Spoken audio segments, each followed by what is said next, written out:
what made you decide to run for president? Everyone can hear me. I ran for this office when I came to school because I realized how much of our student money went into, what services we provide. I ran for Senate my first year. I realized we used more than $60 in student fees, and I said it's really important that I think I'll do a really good job in there, and I think I'd really allocate student fees appropriately and keep students informed on what I'm doing. As vice president this year, I've been attending the student councils, the college councils, and I've been letting them know what ASNMSU is up to. I've been updating them. I visited them all last semester. And it's just communicating with students. My urge to communicate with students and let them know what's going on and keep them informed was really why I did this. I never had anybody coming to me as a liaison between administration and students, so I thought it was really important that, people have that. And I said to myself, I think I can be that person. And I've enjoyed doing it all year. I love talking to people. I love getting the student opinion on things, and I love talking to administration and trying to find compromise, because I think it's really important that student fees are allocated appropriately. And I've enjoyed every minute of it. Thank you, sir. What is your biggest goal you desire to accomplish in your term of office? Well, my biggest goal is to do something that's going to affect the organization and not myself. As vice president, I mean, it's really a thankless job. You really don't have any power on paper or anything like that, and it's really not about the power. It's about going in and making the individuals in the organization care. And as vice president this year, I came into a brand new Senate. We had a really bad year last year. A lot of the Senate just didn't care. Many people didn't. And I hated seeing that. So I ran for vice president, and I've stressed how important Senate is to people and to students. And I think I've accomplished the goal pretty well. A lot of senators, we have a really good group this year, and they're taking it very seriously. They handle student funds. It's a huge budget. My biggest goal as president would be to keep students in the loop, and it'd be to fund graduate student organizations, diversity programs. I voted against the fee increase as vice president, and I want to keep student fees down as president too. And I would do anything I can to just, keep students from having to pay more. I've been going to Santa Fe to try to keep the lottery scholarship fund going. I want to keep on going up there and talking to legislators and telling them, hey, we need the lottery scholarship. It's something that everybody benefits from. I know I benefit from it. And it's really just putting my personal matters aside. It's about what the students want. My biggest goal is to do what they want. I voted against fractional grading as a senator. I personally supported it, but the students didn't, so I voted against it. And as president, my goal is going to be to do exactly what those that elected me want me to do. As president, in what area of your budget do you think you should change, cut, or enhance? One of the first things I'd like to see changed is more money into PR. I mean, turnout today doesn't look too big. I mean, that's an example of some PR that can maybe have some more funding, get the word out there to students about debates like this and important matters. I mean, they're electing their student officials. I think it's really important, to watch them debate the issues, and to see this many people here is kind of, it really shames me, because I want people to see what we want to do for this university. I think some of our budget could go over to grad students. I've talked to a lot of grad students, and they really wish that their graduate assistants had waivers for their tuition. They really wish that they had better services. International students have had really bad services too, and I think they deserve better treatment since they're here at our university. Thank you, David.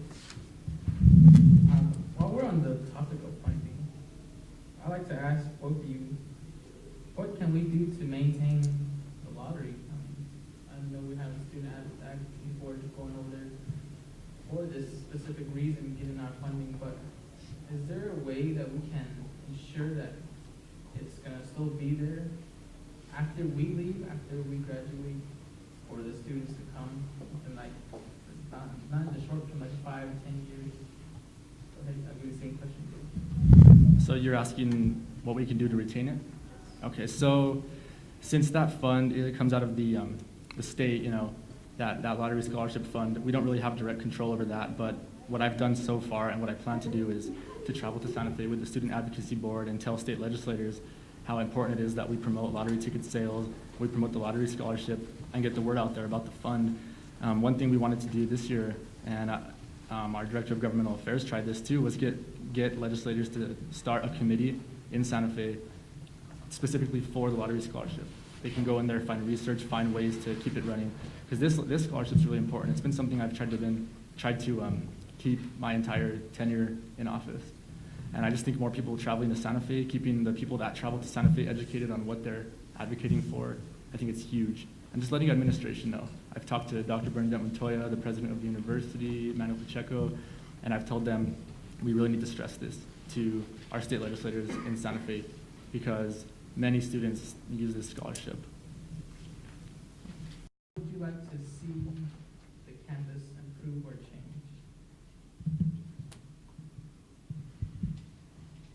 You know, we as an organization, as ASNMSU, have been improving many services on campus. You know, her directors have been doing fantastic work. Our Senate's been doing fantastic work. And I think it's been really nice to not see a fee increase, you know. I know there's been some sustainability issues with the tailgate lot, so I want to get those addressed too, just because we're about sustainability on this campus. Some improvements I want to see, and I mentioned them earlier. I want to improve services to international students. I had a graduate assistant for my Spanish class last semester, and first thing she told me was, you know, we need better services. The things we have to go through are just ridiculous. And I told her, I mean, I know, come talk to me at my office sometime, and we can work to get it resolved, you know. And as president, I mean, I'd have a pretty big say in how that would go about, and I'd want to work with administration to improve international student treatment here on campus.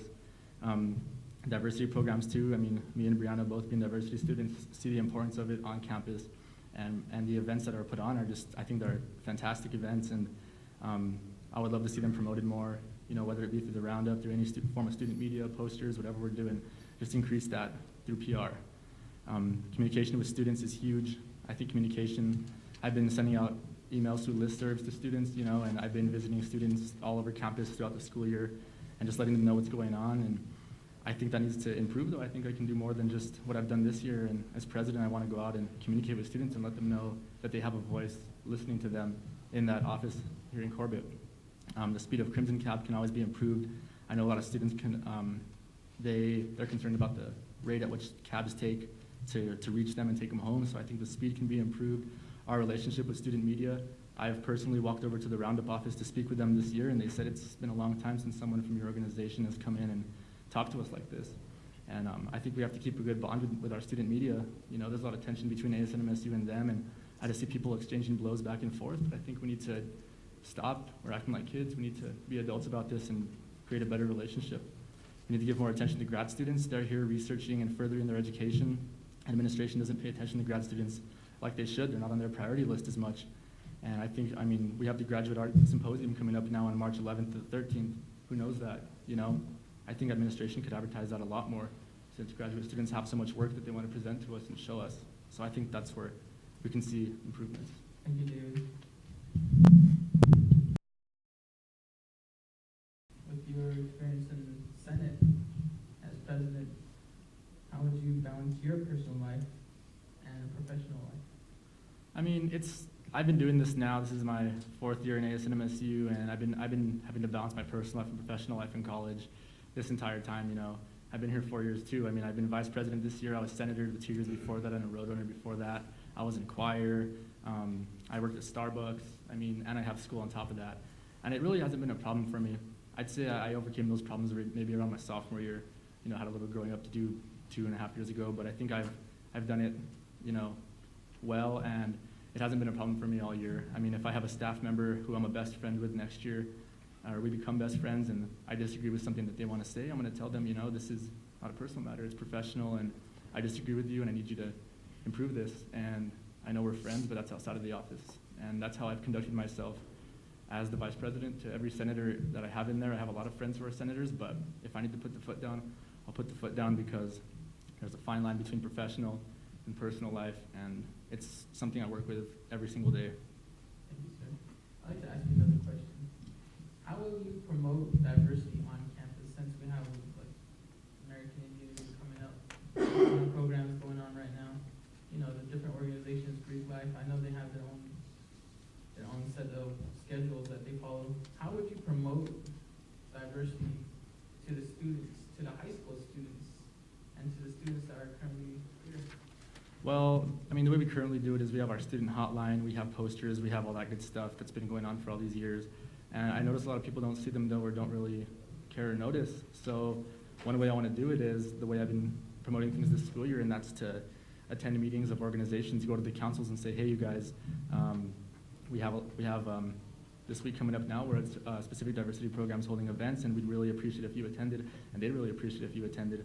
They've been working really hard for this, and I think you as a council, as the liaisons between ASNMSU and your organizations, you should take the word back to them and tell them, word of mouth is very effective, but you need enough people to do it. I would encourage senators to go out and promote it to people. You need to tell people. Hand out flyers, whatever it takes. It needs to be word of mouth, I think. And we can maybe do a listserv throughout colleges. That always helps too, because I think awareness really needs to be raised to students. So I would do my best whenever I get a chance to visit organizations and let them know about it. Thank you, sir. I'd like to go ahead and ask David this question. What made you decide to run for president? I never really had planned it. I started off as a business senator, and like I said earlier, what ultimately made me decide to run for president is seeing the difference that I've made in people's lives this year as vice president, and even as a senator, just seeing students get funding. When an organization gets funding, it's awesome for them to give you a follow-up and say, hey, thank you so much for voting for our bill. We really appreciate everything you did for us. We won't let you down. And you go to attend their event and you see what they're putting on, you see what they're doing or researching, and it's really nice to know that you funded that organization to go out and hold their events, such as a Chicano program event or a grad student event or Fisherman's Club. Seeing students get that gratification out of just the act of funding them is really what motivated me to run for president. Hearing students tell me that they need help with something, that they aren't happy with the services on campus, or they don't think that ASNMSU people go out as much and market themselves. That's really one of the things that motivated me. Just to know that people don't go out and say, hi, my name is this, and I'm my name is David, I'm the vice president of ASNMSU. Knowing that doesn't happen as much as it should, I think as president, I would do an excellent job at doing that. I see the dean of students going around to organizations and saying, hi guys, I'm your dean of students, do you have any questions? And then they know who he is, and they know that there's someone out there that cares. So just being able to show people that you care and showing them that there's somebody in the office that does care about them is huge. I think it's a heck of a difference. And I didn't run for it just to have the title of president. It's not about being the president and being higher than anybody. It's not about that. It's about sacrifice and service to students. It's a job where you get criticized for decisions you make, and but if you know they're the right decision, so be it. As long as you do the right thing. And I think as president, I'll do an excellent job at representing students. Thank you, David. David, I'd like to ask you this question. One of the roadies actually posed that question on the issue of food. It says, what are your food standards here on campus? Will you help bring better, I know we have Panda Express coming in, but what other restaurants or diets and foods would you provide to students to make it like a healthier campus? Well, we just added Taco Bell recently, and I thought I didn't like that idea because it's not really healthy, obviously. A problem that we're facing is the fact that the restaurants we have downstairs in the Corbett Center Student Union they don't promote health, and they don't promote good eating. We have a lot of fried foods, and I think students will eat what's provided for them. And I can't say that I'll completely revamp every restaurant on campus. I know we have a Subway, but I would just encourage students to eat healthier, and I would go to organizations that promote health and like food and nutrition organizations and tell them, hey, you guys have to go out and talk to students and promote it. I know Taos is starting to serve a lot healthier food to students. So as president, I've been somebody who's eaten healthy my whole life, and it affects my mood every day. It affects everything I do, and through personal experience, I could go out and tell students, it's a huge deal to eat healthy. This is your longevity at stake. You don't want to be putting garbage in your body, for the sake of convenience. So I think us discouraging fast food on campus and encouraging healthier eating at a cheap price, because that's the trick. The trick is finding cheap, healthy food. And students, we don't have the most money in the world. We're in college, and I think promoting cheaper services on campus for healthier foods is a huge deal. And I know Taos has been making an effort, and I will continue to encourage them to promote that effort and spread the word to students, to spread the word to more students. More, but the question was asked what we're gonna do to make sure that senators are ready for their positions.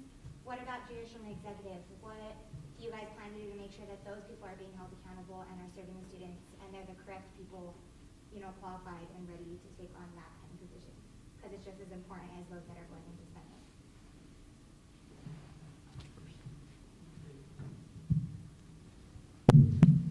Well, I think the first thing, and this is obviously the most important one, is them know their law book. That's what governs the entire organization. That's every procedure and law that we follow. I think it's very important. They know what their jobs entail, and they fulfill every requirement within their job. And they give me, you know, I'll give them a list of all the jobs that they have, and I want them to give me a checklist of what they've done. I mean, if you don't do your job, the president is the boss of these directors. I mean, no work, I'm not gonna sign your timesheet. That's basically what it is.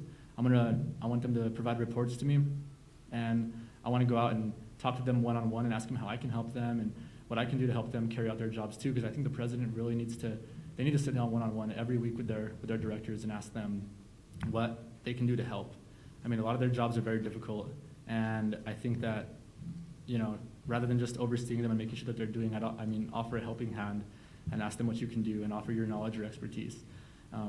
But I would do my best to make them give reports to me every week about what they're doing and address any problems they may have, because I think it's essential that our directors, who are paid with student money every 2 weeks, are doing the job that the law book tells them to do.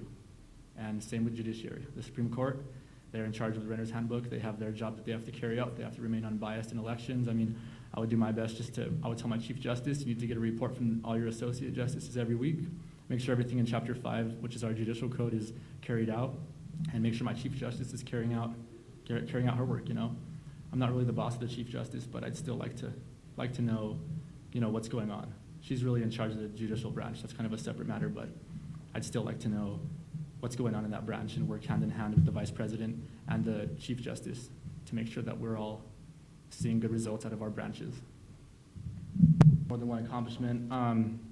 First off, I'd like to mention senators receive a stipend for their work ranging from about $1,000 to $1,500 every semester, and senators typically receive this award the very beginning of each semester. So let's say ex-senator gets $1,500 in September. I mean, he's required to attend Senate meetings and whatnot.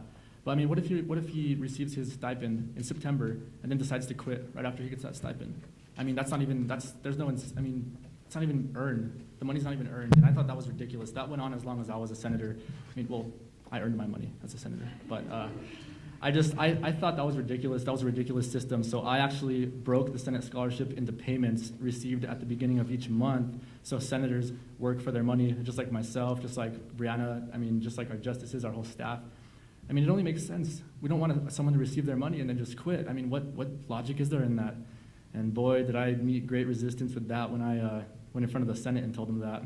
It was, you know, but Senate really didn't, after a couple people argued with me, they all realized how logical it was. I mean, you can't even argue with that. It doesn't make sense to just give someone, I mean, what if I became vice president and they gave me, you know, this many $1,000 that was supposed to be earned over the course of the year? I mean, what if I just said, all right, later I'm out? That doesn't make sense. I mean, they have to earn their money. That's been a huge accomplishment that I've made, and I'm very proud of it. And I hope Senate sees the logic in it. It's nothing against you guys, love you guys, but I mean, I love the students just as equally, and I think their money has to be distributed appropriately. I voted against the student fee increase this year. Why would we want to vote for an increase? It makes no sense. As a voting member of the Student Fee Review Board, I voted against it. I mean, students don't need to be paying more to come to school. I ensured that Senate was fiscally responsible. I mean, they've done the work. You know, I had to tell them this summer how important our financial crisis was, and I stressed it to them, and they took it very seriously, and they've been performing excellent work all year, and have been distributing our funds, you know, wisely, and I'm very proud of that. I've just met students around campus, and I've talked to them about myself and our organization, and they know that I care, and I've made it known to them that I care. And I just seen their face and seen them say, we really appreciate you coming out here and letting us know who you are. That right there is why I do my job. To have a student tell me, I'm very grateful to have you as a leader because you've shown that you care about me and what I do, that means the world to me. That's a huge accomplishment. I mean, you can't compare that to anything. I voted against fractional grading despite resistance from faculty. Faculty wanted to pass fractional grading, and I said, I don't want that. And as a senator, I voted against it because it's what the students wanted, and it was resistance. Administration is very adamant. I voted for every bill that funds graduate organizations diversity organizations. I mean, I voted for funding bills that I knew would be beneficial to every student on campus, and I voted against useless cuts when I was a senator. I mean, not useless cuts, I'm sorry, useless expenses. And I meet resistance every Senate meeting. I meet resistance every time we go in there every other Thursday, and I talk to senators, and I mean, I'm in charge of chairing the Senate, and they like to argue with me about parliamentary procedure. I have to call my parliamentarians sometimes to help me out because they get so out of hand, but it's my job, and I mean, I love doing it. I don't like the looks they give me sometimes when I gavel them, but I mean, I've kept them in order, and I've maintained balance in Senate, and that's a huge accomplishment. So thanks for that question. Anyone else from the audience like to give? Senator? I heard David talk about, and a couple of the vice presidential candidates talk about times when they had to go against what they felt was right for the good of the student body. Are there any other examples of that? And how do you draw that line between what the students want and when you feel you're acting for the best interest of the students? And that's for all the candidates. You asked if we've had times when we have to go against student interests? You can give an example of that. Okay. Or what I'm looking at is, where do you draw the line between acting what you think is best for the students or giving students exactly what they want? Well, I mean, I guess I'll give an example of this. Thinking pretty hard about that one. Tuition waivers for graduate assistants. I'm sure you've all heard about that. I mean, where would that money come from if we waive the tuition of graduate assistants? I mean, what if it comes out of students' pocketbooks? And what if it comes out of an undergrad's pocketbook and the undergrad says, well, hey, I'm not benefiting from you paying for a graduate assistant's tuition? Well, I mean, I feel like if we help graduate assistants more, it'll encourage incentive with them, and they'll teach better and they'll perform better at their job. So those undergrads don't realize that they're actually opposing possibly a better teacher. More incentive to the graduate assistant, the better teaching that they could provide to our undergrads. And it's kind of something that the undergrads don't realize that they're getting out of that increase in fees or whatever it may be. And that's the problem with jobs like this. People don't realize that some decisions you make that are unpopular actually benefit them in the long run. So I mean, decisions like that, I mean, they happen a lot, and that's just part of the job. The trick is trying to inform students of why it's good for them and why it's better for the greater good. So, I mean, it's always about compromise too. There's always compromise to find, meet in the middle. I see Senate do it all the time. I used to have to do it as a senator. We represent all walks of life on campus. If one group wants $80,000 and this other group's not benefiting from it, but yet they want money, we gotta find compromise. Everyone's equally important. Everyone, you know, they're all equal and they all deserve the best service out of us. So, hope that answers it. I guess I'll see this as a campaigning, I guess. I guess in closing, I mean, you guys have already all heard all my thoughts on everything. I mean, I do this for you, I don't do this for me. I realize how much time I'll be putting into this next school year, how much sacrifice I'll be making, and I'm willing to do that because I know it benefits you, and I think I'm the best candidate for the job.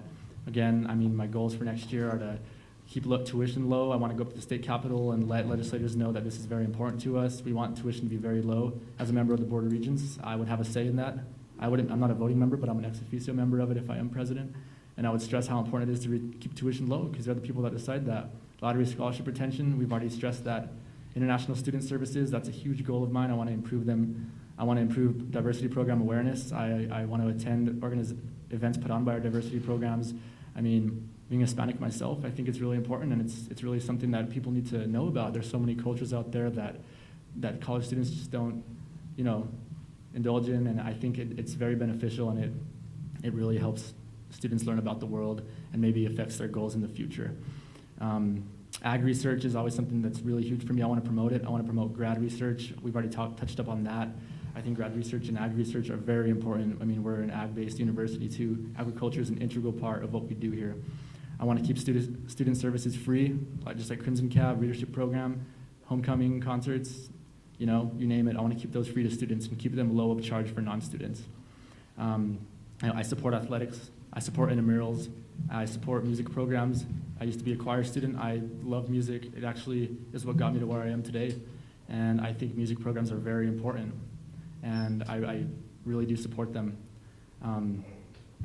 I want better services for our graduate assistants, better services for our graduate students. I want administration to pay more attention to them, and I'll do my best to make sure that those administrative members put more stress on what our graduate students are doing. These are students earning masters and PhDs. I mean, why not stress the importance to them?